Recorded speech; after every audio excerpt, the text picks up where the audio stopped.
Il a porté nos maladies. Il s'est chargé de nos douleurs. Il a été meurtri pour nos péchés, brisé à cause de nos iniquités. Le châtiment qui nous donne la paix est tombé sur lui. Ésaïe 53, 3, 4. Le Saint-Esprit ne laisse subsister aucun doute sur la cause des souffrances du Christ et sur la valeur substitutive de ces souffrances. Bien que dans ce chapitre 53 d'Ésaïe, le mot substitution ne soit pas employé, les termes l'impliquent clairement, et l'idée y est nettement exprimée. Celui dont le visage était si défait portait nos maladies et nos douleurs. C'est pour nos péchés et nos iniquités qu'il était meurtri et brisé. D'abord, l'étonnement avait rempli la pensée du prophète, puis la lumière avait jailli en son esprit.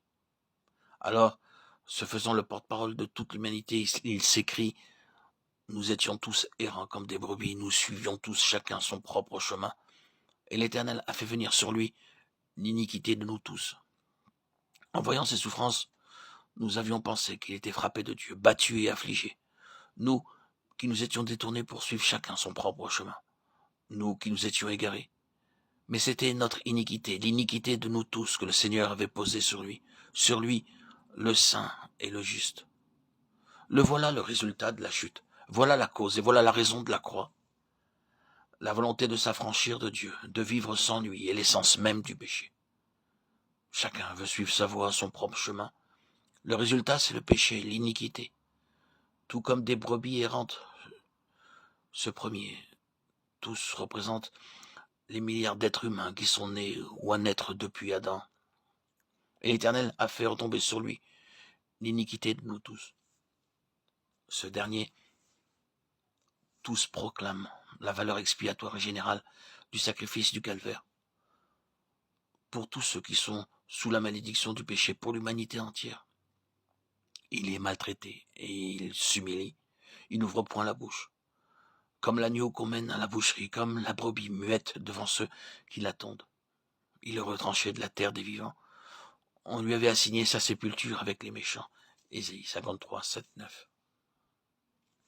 Le prophète décrit maintenant l'obéissance du Seigneur. Une obéissance jusqu'à la mort. Il le voit comme la brebis entre les mains des tondeurs muets, sans résistance, comme l'agneau qu'on va égorger, innocent et désarmé. Lui qui était en forme de Dieu, d'essence divine, il s'est dépouillé lui-même, prenant la forme humaine. Puis, s'humiliant encore et jusqu'à la mort infamante de la croix, il s'abandonne entre les mains des hommes et se laisse conduire au supplice. L'Évangile nous montre l'accomplissement de la prophétie dans ses moindres détails. Lorsqu'il fut devant Pilate, le Christ ne lui répondit rien, Matthieu 27, 12. Et le gouverneur romain en fut étonné.